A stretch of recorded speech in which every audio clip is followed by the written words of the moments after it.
healer's not in the right frame of mind, there's going to be no healing going on whatsoever. The frame of mind of the healer, as well as their intentions, is very, very important.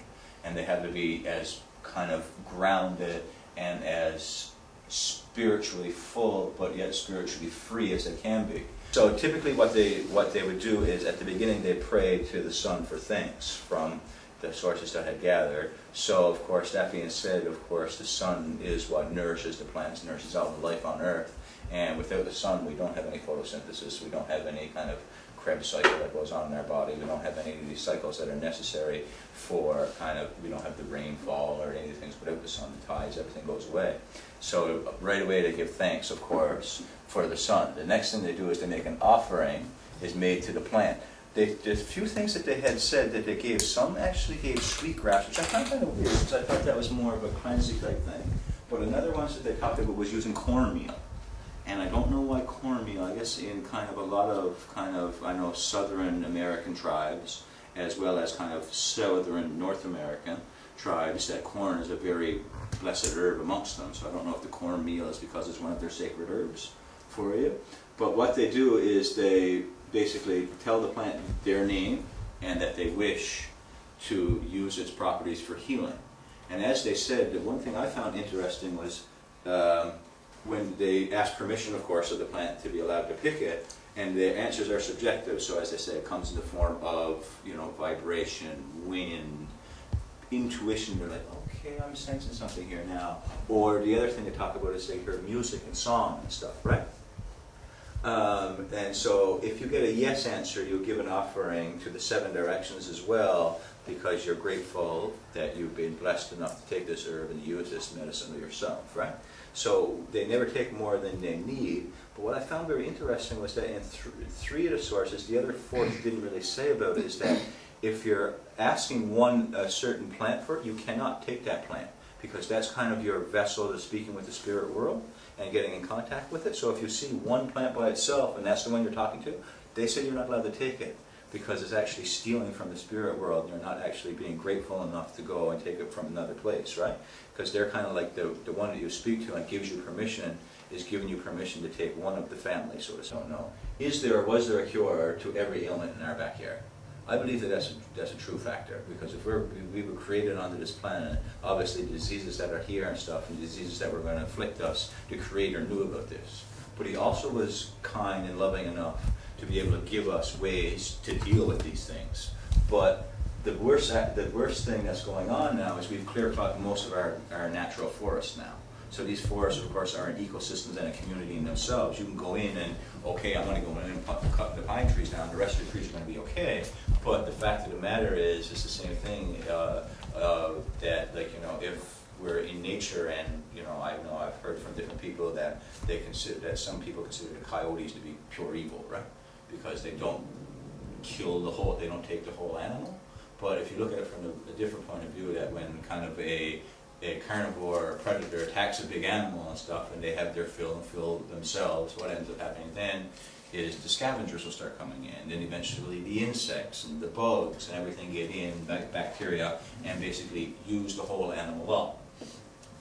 But so in that sense, it's a very symbiotic, community-based relationship dealing with the death of an animal. The same thing is going on in nature, so that if you start pulling big trees out of the area, then what's going to happen is that the water table, of course, all of a sudden your soil is going to start coming out, because you don't have these big root systems in anymore.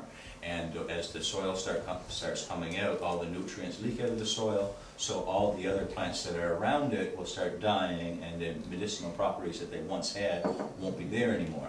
There's a lot of things that are in plants and animals, as well as in different kind of funguses and mushrooms and things, that are very helpful and very beneficial to the body. And as we've advanced in science, the knowledge that kind of native traditional medicine has had is now actually was in the forefront before. Now finally medicine is catching up to them. Science is finally catching up to them to let them know what it is that's the beneficial things that are in these medicines that we're using, of course, right?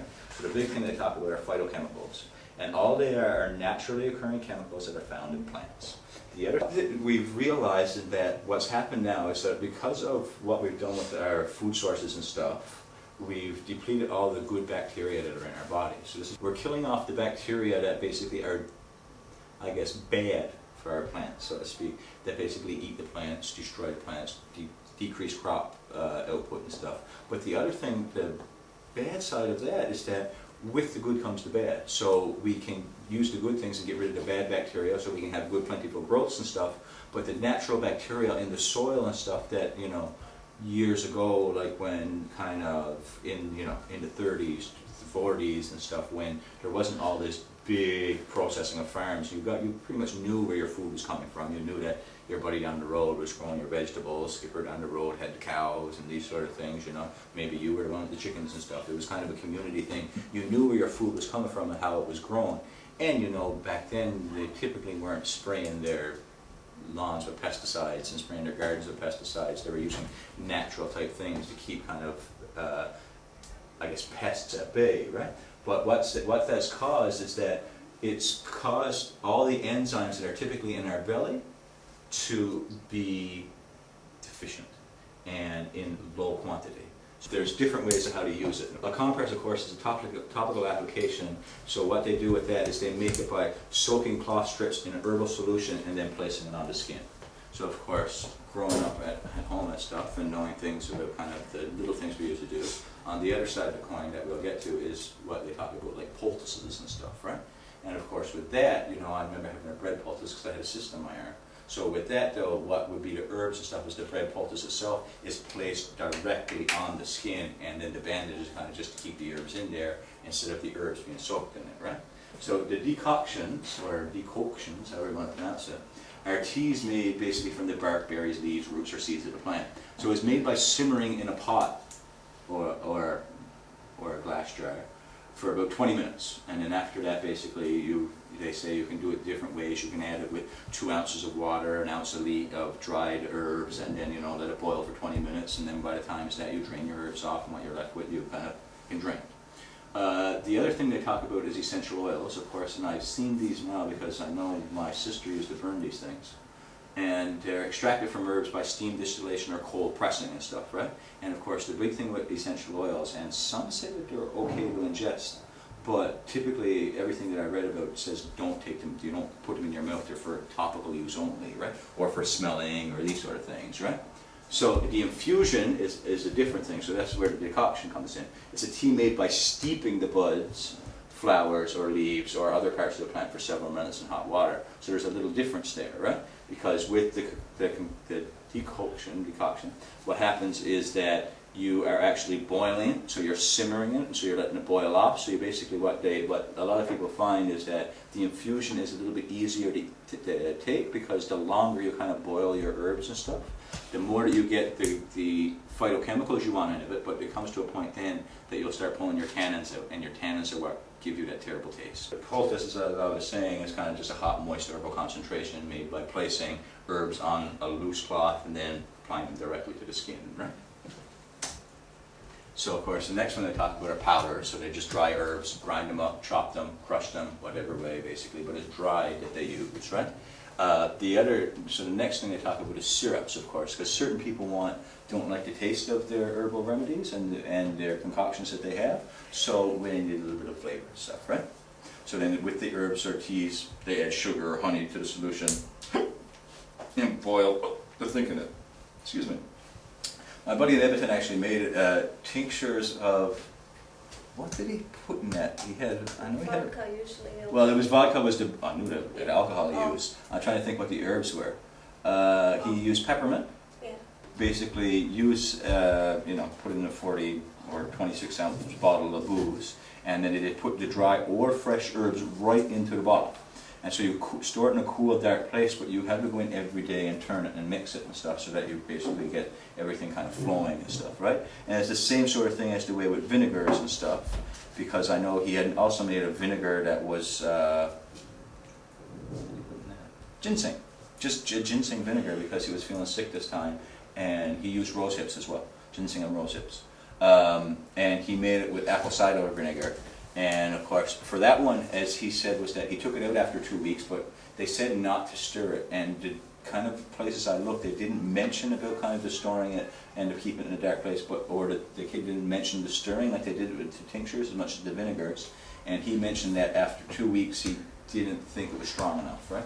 He needed a little to let it sit a little longer, so we ended up making almost a full month. And then he said, "This is how I want it now," right? The big four in Mi'kmaq kind of circles are cedar, which is one of the sacred medicines of the west direction, of course, right, from the Mi'kmaq point of view, and used for cleansing, energizing.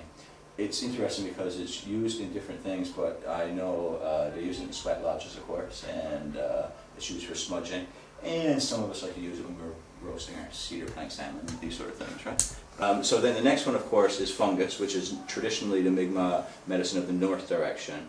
But in some circles what's happened is that tobacco has taken over. So of course the next one, of course, is sage, which is what white sage is what they generally prefer to use and is known by a number of different names regionally. It's got a thick smoke and tendency to smolder, which is very good, and the smell, so it's very good for smudging, of course, right? And sage smoke is attractive to spirits of good intent, but is repellent to spirits that are intended to harm. And for this reason, as they say, it's particularly useful for smudging and purifying people, objects, areas, or it's thought of as the hair of Mother Earth.